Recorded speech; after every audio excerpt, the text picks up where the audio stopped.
जगन्नाथ सांग मैंने नमस्कार तड़का बैरिना को आपण मानक बहुत बहुत स्वागत आशा करुचे आपण माने भले थे सांग मैंने आज आम तैयारी करवा गोटे कप चाउल रे कलाकन तो आपण मैंने सब कलाकनटा क्षीर रे खाई किंतु आज आम चाउल रे करवा चाउल नहीं जाइए गोटे कप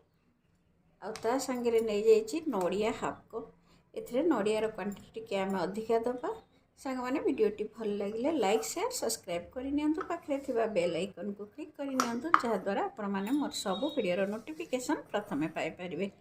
मु गोटे ग्राइंडिंग कप नहीं जाइए मुझे दे इलाची तापर दे दूची नड़िया को आम देकर भल कर ग्राइंडिंग करना देखो नड़िया पूरा भल कर चिकन होम नड़ियार जो ब्लैक पार्टा काटी देते से नड़िया पूरा व्हाइट होती आ देहरे मु दे दूची चाउल को सब चाउल को देकर आम ग्राइंडिंग करना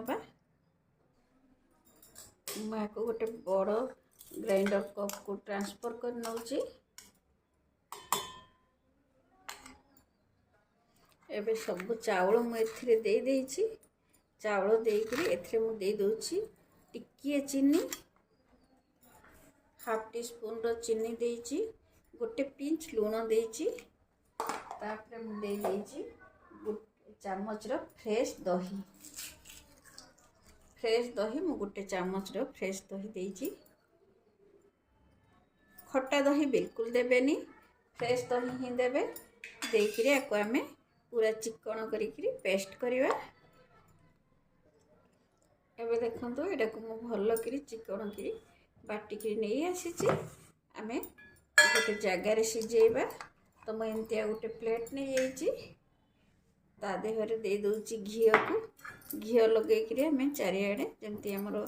सिझेबा पिठा भल कर बाहर तो आम एमती साइड सारा घी देदेबा यहाँ को भल कर मु घी ग्रीस कर नहीं एबे आम देबा बेकिंग पाउडर दे देकरी भल कर मु मिसई नौची आपको गोटे छुरी साहाय्य मु भल कर घांटी दउची एबे देखंतु आकु सब मुझे दे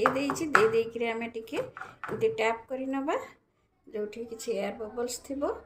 तो एबे देखंतु मैं आकु एमती टैप कर नहीं आकु आम सिझेबा देखंतु प्रेशर भितर मुझे देकर सिझे नौची तो मुझार सीटी को काढ़ी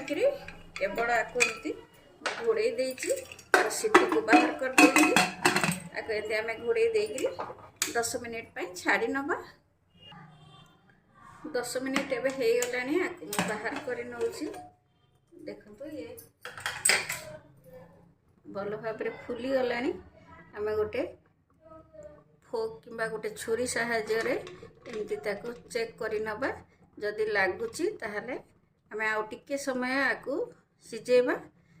एबे देखंतु ये भल कर क्लीन होकर बाहरी जाउची तो जानिले जे आमर पिठाटा भल कर सिझी गलानी आकु एबे मु बाहर कर नौची पिठा को एबे मु बाहर करके तळकु नहीं आसी एबे गोटे जगह आम क्षीर को गरम करवा आधा लिटर क्षीर को मु गरम करके ताको अधा करके मारी दबा क्षीर मारला परे आम से दबा क्षीर को एबे फुटे को छाड़ दबा जो फुटिक अधा हो तापर आम बाहर करवा गोटे गिनारे टिके अमूल नहीं 2 चम्मच अमूल नहीं अमूल नहीं टिके क्षीर रे आपको घांटिक मिसई दबा क्षीरटा बहला हाँवाई मिसई नौची तापर एथरे मु दे दूची क्षीर दे देची दे दूची 3 ରୁ 4 चम्मच चीनीटा आपण हिसाब रे मिठा जी आप खाइबे से मिठा देबे आपको देकर आम घांटी नबा एपटे एथिरे आमे सब आड़े कणा करी नबा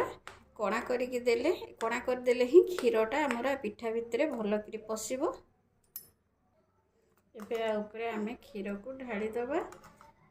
गरम थिला बेले ही आमे क्षीर को दबा भल कर क्षीरटा सोक करि पारिबो एबे देगिरे आको किछि समय आमे छाड़ी दबा एबे देखंतु टिके समय आको रखला परे क्षीर सब सोक कर नैछि माको एमती साइड रू बाहर करी काटी नौची देखंतु मुझे आपको बाहर करी काटी नहीं आ गोटे पीस बाहर करके देखौछि देखंतु ये केते सॉफ्ट होइछि आ भितर को पूरा क्षीर पी जाइछि सांग माने ए पिठाटी ଆପଣ ଥରେ ନିଶ୍ଚୟ बनातु जमती आम छेनारे बनाऊे सेमती टेस्ट लगे आउे आउ टिके सुंदर दिखापी मुझे किसी चेरी देउची देखंतु एमती पिठा निश्चय बनातु जदि भल लगिला मत निश्चय कमेंट करंतु रहिली जय जगन्नाथ पुणी देखा गोटे नुआ वीडियो रे।